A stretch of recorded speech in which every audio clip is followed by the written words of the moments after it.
ይሄ ጥብስ ቢኒና የሚሰራልንና በቃ ሁሌ በልባችን ውስጥ ያለው ሁሌ ትልቅ ትውስት ያለን ጥብስ ነውና እሱን ላሳያችሁ።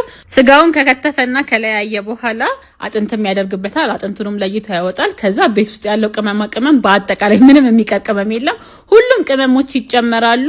ለአንድ ለ30 ደቂቃ ከኑ ያስቀምጣል። መጥበሻው ግን ቀድሞ ነው የሚጣደው። በጣም ነው የሚግለው ማለት ነው። መጥበሻዬን ያጠቆረብኝ አንደኛው እሱ ነው።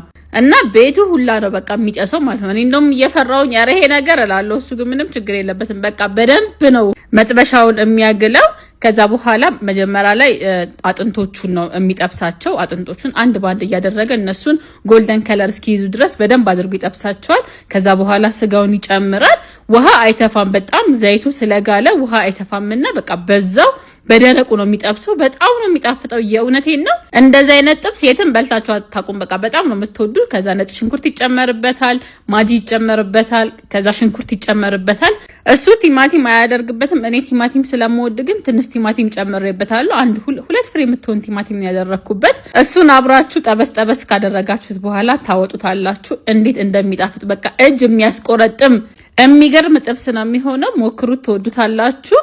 ቅመም ግን አታብዙበት፣ ትንሽ አድርጉበት። ብዙ አይነት ቅመም ስለሚደረግ ኤኒዌይ ይሄን ይመስላል። ሁላችሁንም በጣም ነው የምወዳችሁ። ቴንኪው ባይ።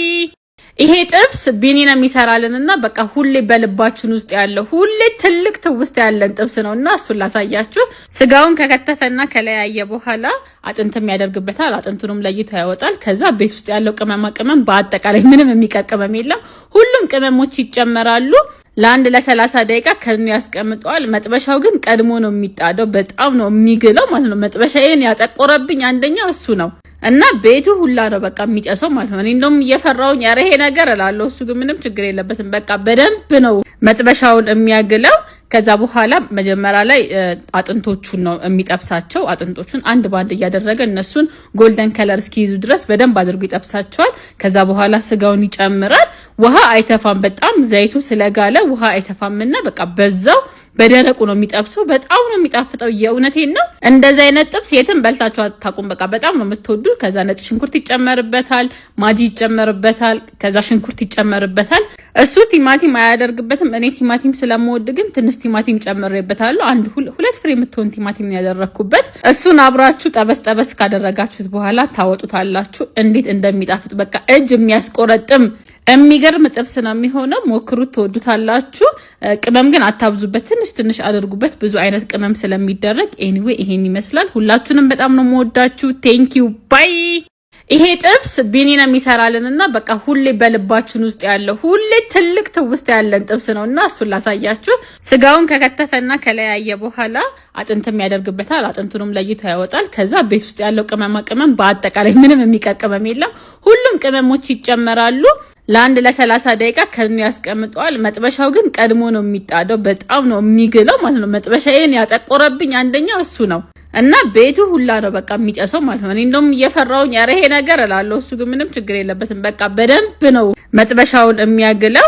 ከዛ በኋላ መጀመሪያ ላይ አጥንቶቹን ነው የሚጠብሳቸው። አጥንቶቹን አንድ ባንድ እያደረገ እነሱን ጎልደን ከለር እስኪይዙ ድረስ በደንብ አድርጎ ይጠብሳቸዋል። ከዛ በኋላ ስጋውን ይጨምራል። ውሃ አይተፋም። በጣም ዘይቱ ስለጋለ ውሃ አይተፋምና በቃ በዛው በደረቁ ነው የሚጠብሰው። በጣም ነው የሚጣፍጠው። የእውነቴን ነው። እንደዚህ አይነት ጥብስ የትም በልታችሁ አታውቁም። በቃ በጣም ነው የምትወዱ። ከዛ ነጭ ሽንኩርት ይጨመርበታል፣ ማጂ ይጨመርበታል፣ ከዛ ሽንኩርት ይጨመርበታል። እሱ ቲማቲም አያደርግበትም። እኔ ቲማቲም ስለምወድ ግን ትንሽ ቲማቲም ጨምሬበታለሁ። አንድ ሁለት ፍሬ የምትሆን ቲማቲም ያደረኩበት። እሱን አብራችሁ ጠበስ ካደረጋችሁት በኋላ ታወጡታላችሁ። እንዴት እንደሚጣፍጥ በቃ እጅ የሚያስቆረጥም የሚገርም ጥብስ ነው የሚሆነው። ሞክሩት፣ ትወዱታላችሁ። ቅመም ግን አታብዙበት፣ ትንሽ አድርጉበት። ብዙ አይነት ቅመም ስለሚደረግ ኤኒዌይ ይሄን ይመስላል። ሁላችሁንም በጣም ነው የምወዳችሁ። ቴንኪው ባይ።